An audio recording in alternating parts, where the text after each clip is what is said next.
Salam alaikum Aïzet Talaba. Aujourd'hui, on va réaliser le dernier TD, l'évaluation de la liberté environnementale. Donc, les techniques d'évaluation de la liberté environnementale, on va se baser sur le degré de propreté du cuir de l'animal, sur la prise de la température de la litière, sur la prise de la température ambiante et enfin, évaluer les excroissances du sabot. Eh bien, alors, tout d'abord, on va commencer par le degré de propreté. Alors, le degré de souillure, il peut être lié à plusieurs causes. Soit lié à la santé de la vache, donc une vache malade, elle est tout le temps couchée, elle salisse en général son cuir. Et bien sûr, une vache qui présente des diarrhées aussi, la diarrhée salisse fréquemment le cuir. Donc, elle dépend aussi de l'alimentation de l'animal. Si on donne une ration très énergétique, ça va engendrer de l'acidose et des diarrhées. Donc, la diarrhée salisse aussi le cuir. Elle dépend aussi de l'environnement de l'animal, donc absence de litière par exemple, ou bien un raclage du lisier qui est insuffisant, provoque une forte salissure du cuir. Alors, tout d'abord, on va essayer d'évaluer ensemble le degré de propreté de la mamelle. Pourquoi? Car l'évaluation du degré de propreté de la mamelle, elle nous permet d'apprécier la qualité de l'entretien du logement et même la qualité du lait. D'accord? Donc, c'est une méthode qui consiste à apprécier le degré de saleté au niveau du pis, au niveau de la cuisse, démarrant du grasset vers le jarret, et au niveau du pied de l'animal. D'accord? Et on attribue pour chaque zone une note qui peut aller de 0 jusqu'à 3. Donc, pour l'ensemble du troupeau, on cherche un taux qui dépasse les 80% d'animaux qui ont une note entre 0 à 1. Il ne faut pas avoir une notation de 2 et 3 parce que c'est très grave d'un point de vue qualité du lait. Donc, on va bien sûr considérer la saleté qui est ancienne et qui est agglomérée. La bouse fraîche, elle n'est pas vraiment considérée comme une salissure grave au niveau du pied ou là au niveau de la cuisse ou là au niveau du pied. Donc on va essayer, on a ici une échelle à suivre pour noter le degré de propreté de la mamelle. Alors au niveau de la mamelle, ici pour la notation score 0, on remarque que les salissures, elles sont déjà fraîches et elles ne contaminent pas une grande zone, c'est-à-dire la zone contaminée, elle est inférieure à 50%, que ce soit au niveau de la mamelle, ou là au niveau de la cuisse, ou là au niveau du pied. Donc c'est pour ça qu'on donne un score de 0. Alors la note 1, on remarque toujours que la bouse, elle est fraîche, elle n'est pas agglomérée, et elle touche des zones supérieures à 50% au niveau de la mamelle, au niveau de la cuisse et au niveau du pied. Donc, on donne une cote de 1. Alors, pour la cote 2, on a la bouse, elle est ancienne et elle est très agglomérée. Donc, c'est une contamination très importante, au-delà de 50%, au niveau de la mamelle et de la cuisse et du pied. Donc, on donne une note de 2. Pour la note 3, donc, c'est une contamination qui est très importante. Une contamination qui est très importante au niveau de la mamelle avec de la bouse qui est ancienne et est très agglomérée au niveau de la mamelle, au niveau de la cuisse et même l'abdomen et au niveau du pied. D'accord? Très bien, il y a le degré de propreté de la mamelle. Maintenant, on va voir le degré de propreté du pied. Donc, pour le pied, c'est pourquoi on évalue le degré de propreté du pied, c'est pour vérifier le phénomène de boiterie, pour éviter les boiteries, d'accord? Donc, normalement, dans un troupeau, on cherche un taux de propreté d'animaux au niveau de leurs pieds qui ne dépasse pas les 20%. Dès que ça dépasse les 20%, donc c'est un seuil d'alerte. D'accord? Donc, la notation de propreté du pied, en général, elle se fait au cornadi, c'est-à-dire l'animal, il est attaché, et on utilise une lampe pour bien observer. L'observation, elle s'effectue au niveau de la face palmaire et la face dorsale. D'accord?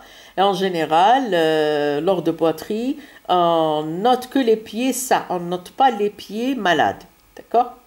Et on considère surtout la bouse sèche et agglomérée que la bouse fraîche. C'est comme la mamelle. Ok? Très bien, on a ici une échelle de notation qui peut aller de 0 jusqu'à une notation de 2. Donc, on observe la face dorsale et la face palmaire. La face dorsale, on observe que la corne du sabot, elle n'est pas sale. Il n'y a aucune salissure au niveau du sabot. La face palmaire, on observe l'onglant accessoire et au-dessous de l'onglant accessoire. Donc, il n'y a pas de salissure, donc on donne une notation de 0. Pour la notation de 1, donc on remarque très bien que la corne, elle est sale, d'accord, mais ne dépasse pas la ligne qui sépare la corne avec les poils du pied de l'animal. Et on remarque ici que l'onglant accessoire, il est sale, mais au-dessous de l'onglant, il n'est pas sale. Donc, on donne une note de 1. La note de 2, on remarque très bien que la corne du sabot, elle est sale et même la salissure dépasse la ligne qui sépare les poils et la corne au niveau du pied de l'animal. La face palmaire, on remarque très bien que l'onglant accessoire est au-dessous de l'onglant accessoire, c'est sale, donc c'est pour ça qu'on donne une notation de 2. Très bien, après qu'on a évalué le degré de propreté du pied et de la mamelle, maintenant on va essayer de mesurer la température de la litière. Alors, pour mesurer la température de la litière, on utilise un thermomètre à sonde. Donc, elle dit à la sonde, le thermomètre. Là, on utilise un thermomètre à sonde parce qu'on doit prendre la température de la litière à 10 cm de profondeur. Et on effectue 12 mesures. Les 12 mesures, j'ai ici un schéma. Voilà. Alors, les 12 mesures, j'ai schématisé ici la litière de la logette d'une vache. Alors, les 12 mesures, elles s'effectueront comme suit. Alors, 4 mesures à 1 mètre de distance du mur.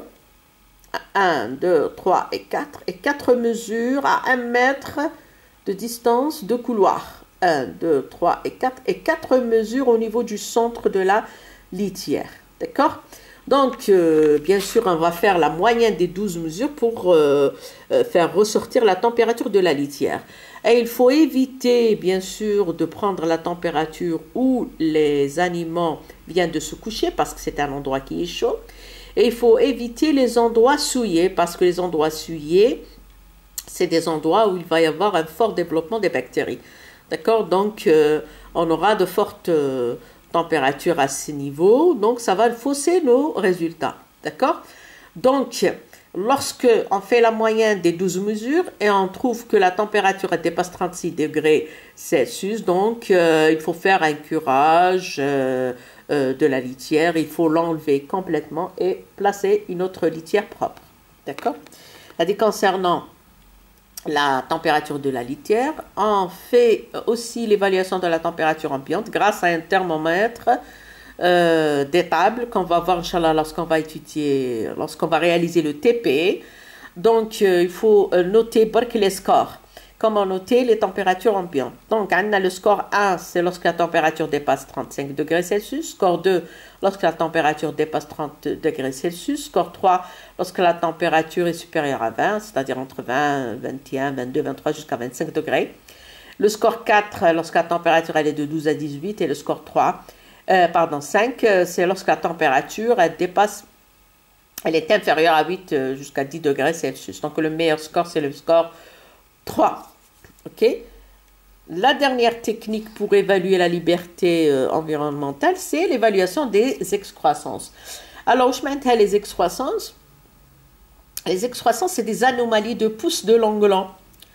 Donc, l'évaluation des excroissances, c'est un bon moyen d'apprécier l'abrasivité du sol.